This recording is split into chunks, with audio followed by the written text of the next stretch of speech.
To me, it wasn't probably as much as the money as it was the hurt. To know that my husband didn't get his marker. On top of the pain of losing a loved one, 73 families then got ripped off by the same guy. They had paid him for grave markers and caskets that they never received. Well, today, a judge in Chambersburg says she can't remember a case with so many victims. But this person may never go to prison. Seth Kaplan reports. 39-year-old Richard Freeman walked out of court a free man despite stealing, by his own admission, $200,000 from 73 families. And then I went to Greencastle. 4 stones at Granite Bronze. The only thing left of now closed Greencastle Granite and Bronze, countless awful Yelp reviews. 73 families learned they weren't alone. Dozens of people in court for the sentencing. Freeman would have gone to state prison had he not come up with the first $50,000 of restitution he'll have to pay families. He did that. The prosecutor, defense attorney, and judge all in agreement. The only shot families have of ever getting repaid is if Freeman stays out of prison and goes back to work to repay the families under court supervision, including 21 years probation. So how much money did he take from you?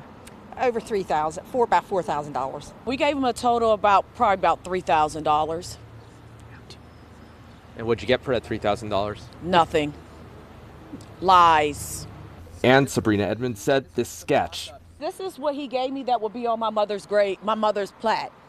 Markers Freeman now admits Edmonds and so many others never got. And I kept calling, and he always gave me the runaround. My guy's out there right now. He's putting in one in front of your mother's, and then I go out there to Norland Cemetery already. Yes, and nothing. Judge Mary Beth Shank told Freeman during the sentencing, "You lied to your customers. You were cowardly with your customers." Given the opportunity to speak, Freeman looked at the judge and said, "I would just like to apologize to the victims and families affected. I am working to make things right." How'd you feel about that apology?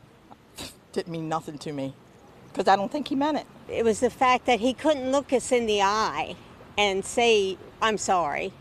But he didn't have a problem looking us in the eye and lying to us about what was going on. I have to forgive him. I can't forget what he did, but I have to forgive him. That's how she and some folks managed to deal with this. She said, though, she doesn't blame people who deal with it in other ways, including one woman who in court said of Freeman, quote, "God has seen what he has done, and may he curse his soul for all eternity." In Chambersburg, Seth Kaplan, ABC 27 News.